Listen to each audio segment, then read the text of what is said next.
Avert any form of violence on election day here on Top Story.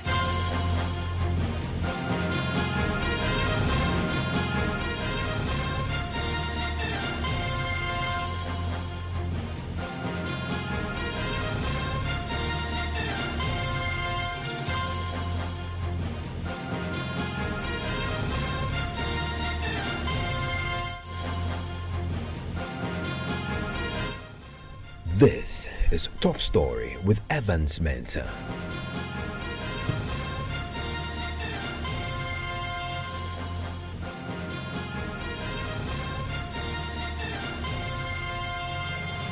And Top Story is always brought to you by Gasem Cement, the nation builder, and Belacqua Mineral Water.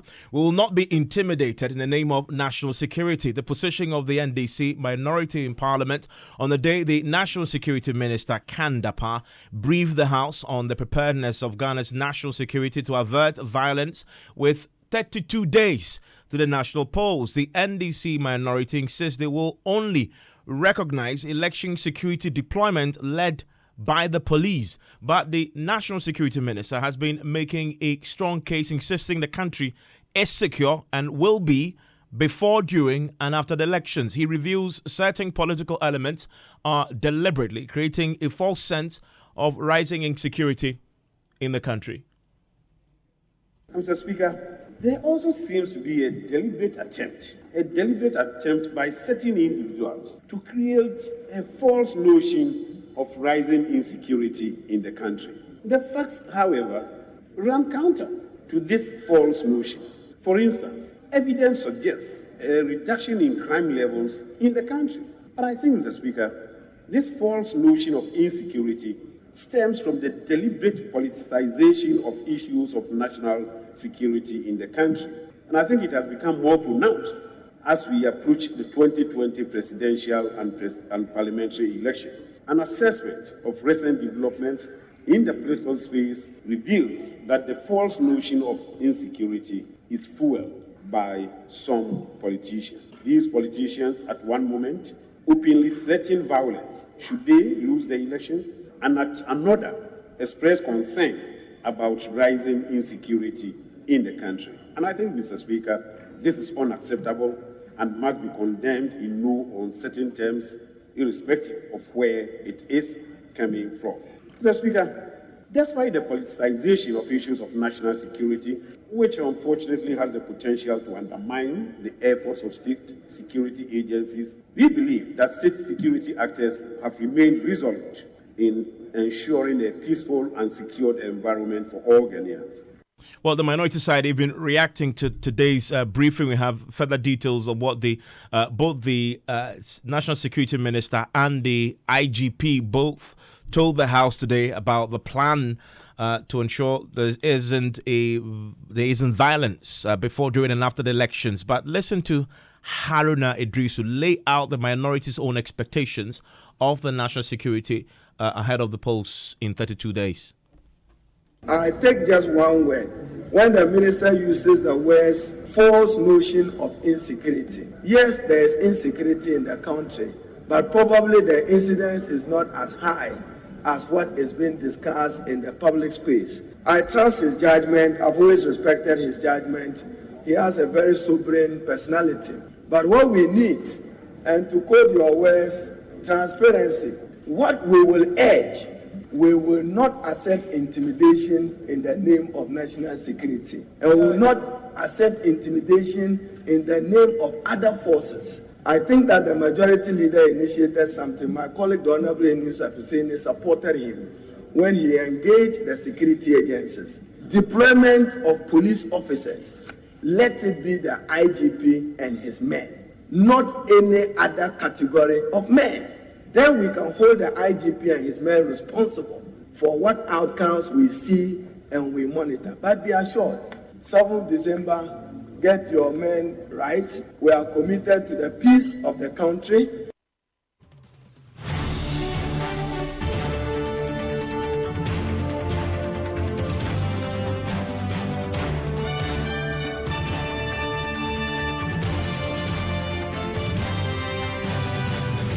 Thankfully, I've just been joined on the telephone line by the minority spokesperson on security. He's also the ranking on the Defense and Interior Committee, Mr. James Agaga. Mr. Agaga, thank you for your time here on Top Story. Thank you, Evans. Yeah, long time no here. I understand you've been doing some serious groundwork in your constituency. Yes, Evans. The time is due, and we're leaving no stone unturned. So I've been working in the constituency for quite some time now. Well, I can hear it in your voice. Let me ask you this. You've heard the briefing today by the National Security Minister. Happy with the assurances you got and the details he and the IGP both provided on the plan for the elections? Well, Evans, first of all, I think that it was a commendable step that the Honorable Minister for National Security and the IGP made time to appear before Parliament and to brief the entire House about the security situation in the country at the moment and the strategies they are putting in place to ensure that the December 7 election is peaceful. The Honorable Minister touched on quite a number of issues, including emerging security threats and how his outfit has dealt with those threats within the period. But most important of all, he touched on the provision of security for the upcoming elections in December 2020. We, of course, through our minority leader, made some profound statements with regards to election-related security issues. And I think that the most important observation that was made by the minority side was that we would not countenance the participation in the provision of security by agents other than the recognized state security institutions. We saw how the Ayawaso elections was marred by the involvement of elements suspected to have come from the outfit of the national security. Subsequent events revealed that those elements were neither police officers nor members of the military or any of the recognized state institutions mandated to provide security for our country. So it was against that backdrop that the minority leader sounded the caution that we will not be intimidated by anybody claiming to work through the national security outfit, and that we expect the police service to be responsible for the provision of security and all the polling stations across the country on the day of election, and that should anything happen, we then would be able to hold the Inspector General of Police responsible. The IGP himself was before you. I mean, did you get that clarity from him that he will have the final say on election day in terms of deployment? Well, Evans, the IGP, when he took his turn to brief the House, mentioned that the task force responsible for providing security for the election, they call it the National Election Security Task Force, was inaugurated sometime last year, October 10, 2019, and that the regional, of course, bodies which are a replica of the body at the national level was also activated soon after the National Election Security Task Force was inaugurated. So we have the Regional Election Security Task Force and the District Election Security Task Forces in place. Our understanding is that he, the IGP, chairs the National Election Security Task Force, while the regional commanders would chair the Regional Security Election Task Forces, and the district commanders of the police service would be responsible for that same outfit at the district, municipal and metropolitan levels. If that is anything to go by, it means that on election day, only the Inspector General of Police and his outfit should be responsible for the management of security. And so any involvement of elements other than the police service clearly would amount to a violation. And that is where the minority leader was coming from, that we shall not tolerate any forms of intimidation by elements in the name of our national security. Yeah, I mean, those are powerful words, and we need to understand when you say we will not be intimidated, we will not tolerate, what that means exactly. But stay with me, because your chairman just joined me, Mr. Seth Champon. I'm grateful that you could make time to join me, Mr. Champon.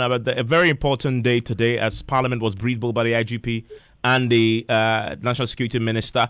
We're just hearing from the minority side. They, of course, have warnings and, of course, notices about what the expectations are. One of the key things they've suggested tonight, and I'm pretty sure you heard it from the minority leader on the floor, that one, the deployment should be done solely by the police, led by the IGP. It should be absolutely in control, and that what we saw in the Yawaso should not repeat itself, where other elements other than the IGP and the police get deployed. Was there clarity on this? I mean, from national security, we've heard the police's architecture, but the National Security Minister, who represents the executive, was there clarity from him about who has the final say on election day? Thank you very much, Evans. Let me say good evening to my colleague James and our numerous listeners listening to us on various streams. First and foremost, it needs to be established that it is not a new creation. At the outset of this dispensation, democratic governance, when we decided to go through elections, every general elections, we've had a National Election Security Task Force headed by the Inspector General of Police, who puts together the team and ensure that we have a free, fair elections before, during, and after the general elections. So this was a ritual that needed to repeat itself. But the novelty here today was to offer more transparency. Hitherto, we've not had the people's reps enjoy this level of openness in respect of our public money. And I dare say that this is a novelty. That notwithstanding, I will encourage my colleagues in the minority not to worry themselves over any form of... I don't get where the intimidation conversation is coming from. Yeah, I mean, the reference Ayawaso, for example, and back to the question I asked, you mentioned the National Security Elections Task Force, which we know exists, chaired by the IGP. However, in Ayawaso, that's not exactly how the architecture worked. As we heard it at the commission, other agencies James, also deployed. We had a by-election in Talensi, which was equally very, very bad. People were beaten and hurt. We were in opposition. That did not give us the right to say that because of that by-election, the 2016 general elections was not going to be fair. That is unfounded. Let us put the records straight and squarely. In a general election, the atmosphere is different from a by-election atmosphere. There are two separate scenarios. Unfortunately, they have a subset, which is an election. In both exercises, we conduct elections. But an election at a general election where all constituencies are partaking and not one single constituency for a by-election. In fact, since the outset of this fourth Republican dispensation, our by-elections have been characterized with this behavior of misunderstanding. And it begs for me, it is something we should not condone, we should not endorse, and we should all condemn. Do I hear you say that? That notwithstanding, the fact needs to be stated that successive general elections have been fairer and more peaceful year on year on. That should not be taken to replace, or that place should not be taken away by a by-elections incident. Okay. It has never happened in this country. So just for clarity, you're saying that the national elections will not be the same. As in, the clarity the minority wants is an assurance and a commitment that the police will be in charge. It is a combined force. Yeah, I mean, but with the IGP at the top of the combined doing the force deployment. and the police taking charge and leading us. And it's felt out who and who are there and how they are going to be. And so we needed people to get the understanding and the clarity. That's how come we came this way. Okay. Mr. Agaga, so that's the assurance there. I mean, he's created that, distinction between the by-election situation and this one, and the fact that you have the police in charge as you detail the architecture. That should give you some comfort. Well, Evans, comfort, to some extent, yes. The undertakings have been made. The architecture was unveiled before us. And so we are all hoping that on the day of election, nobody would cross the lines. The architecture as unveiled is what we shall all follow religiously in terms of the provision of security for our beloved country. Yeah, I mean, respond to this for me. National Security Minister also today disclosed that some political elements, he didn't quite state specifically, but I mean, you could surmise what he's saying there, that elements that we've heard, your flag bearer, other key individuals in the NDC publicly have stated how there is general insecurity. He says these political elements are creating a false sense of insecurity in the country when the picture isn't so. Your reaction? Well, Evans, I think that aspect of the minister's brief was most regrettable. First of all, he alluded to some evidence which points to the fact that crime rates in the country is actually on the decrease. But having made that statement, one would have expected that he would have referenced unfortunately, he did not. We have evidence which points exactly to the contrary, that crime is on the increase in our country. And in fact, in one of our debates, I actually pulled out evidence from the police service, statistics from the police service own website. So starting from 2017 to 2018, all the major crimes saw an increase of about 27%. 2019 was not any different. So when the minister alluded to evidence, I was really taken aback. Unfortunately, he did not state the source of his information. He made a very vague statement. And so when he talks about politicization of security, one wonders exactly what he's talking about. Look, Evans, we have had occasion to criticize this government in respect of the way personnel are recruited into the security agencies. Now, the entire process of recruitment is now shrouded in so much opacity. There are no adverts, so you wonder where they get the personnel from for purposes of recruitment. If that is not politicization of security, what else can amount to politicization of our security? We all saw what happened at the Ayawaso West Wagon by-election and the findings of the Commission of Inquiry. The government failed or refused to implement the findings of the Commission of Inquiry. If that is not politicization, what else is politicization of our security? So I was really taken aback that the minister would even proceed on that tangent when the evidence clearly points to the contrary. I mean, Mr. Champa, you accept that the evidence points to the contrary?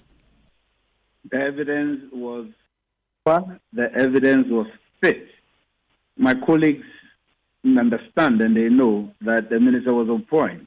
If we are about doing an evaluation of crime statistics, we should go beyond just 2017. We should look at the trend of crime in this country vis-a-vis our population growth. That is a fair assessment when we are supposed to do some percentages. And so I would not agree with my colleague James when he says that if you look at the police statistics from 2017 to 2018, that is just a selective statistics. We should look at the trend. And then over the period, we'll be able to see if our managers of the public safety are doing well or not. With that, I agree. But the next conversation is that, yes, it is a fact that our colleagues, some of them, have been preaching insecurity in this country, which is to the detriment of all of us, our good. members who are prominent. We are not saying that when people do wrong, we should not voice them out. But the level at which we preach insecurity in this country is not an exact reflection of situation on ground. Yeah, I mean, he says that fact needs to be established. Well, he says if you say that, then read us what the hard facts are. Can you come again? The hard facts. He's asking for the hard facts to back that assertion. What we are pushing to you. Which is what? What are the statistics? Listen. The statistics cannot just be discussed on radio as we speak here, because we need to sit and look at the evidence among ourselves, and you peruse it, and then you'll be able to agree if what we are saying is right or wrong. I can't just pull my statistics up. I can put statistics from 2012 to you now on radio. How would you have your evidence? I need to sit before you and put evidence before you and rhyme it out and do the math ourselves and see if we have improved upon our public safety or what is it. This is where you are doing proper empirical analysis, and then we can arrive at a conclusion that everybody will say to themselves, yes, we have done well or we have not. But if we are speaking in air like this, there's no substance. For me, if you want to do a debate over the trend of crime, let's sit and bring the statistics, pull them out, and let's do the math, and let's see how we will work it out. However, Evans, let it be known that the more we are all responsible with our language and rhetoric, crime that will not respond to rhetoric. Crime is crime.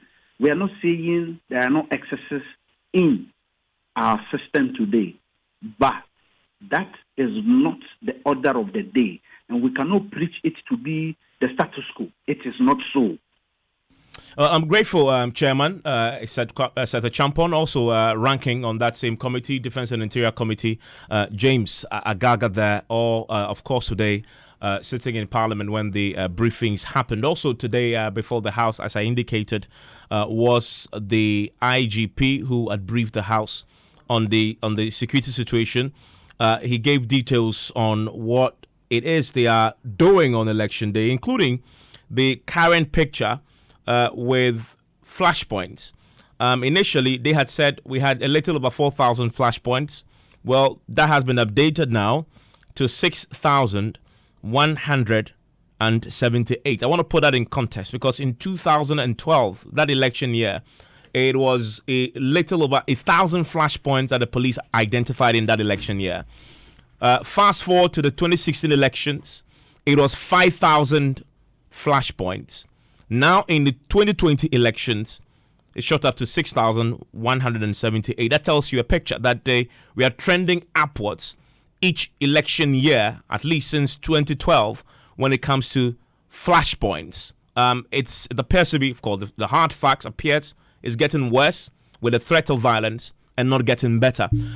My colleague Joseph Gakpo joins me in the studio with more from the briefing today as we get to some of the hard nitty-gritties of what we learned today. Joseph, the IGP was also in the House today, correct? We also learned a few things from him, as I've indicated. But the National Security Minister said security this election year is an extraordinary one.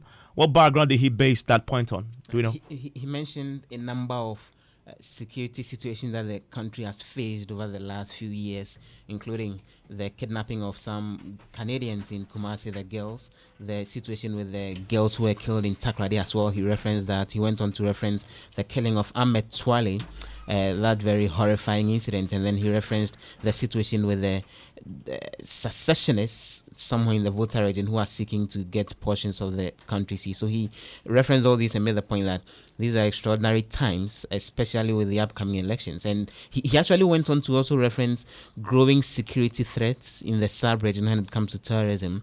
And he spoke of how the nation had, on numerous occasions, faced terrorism threats that have never come into being, and the growing threats across the sub-region when it comes to terrorism. He says all of that creates an extraordinary situation going into this particular election. Joseph, thank you very much. You want to stay with us because there's more on the security situation in this country tonight as we approach elections. 32 days to go now. News night, we have additional details for you. Stay with us.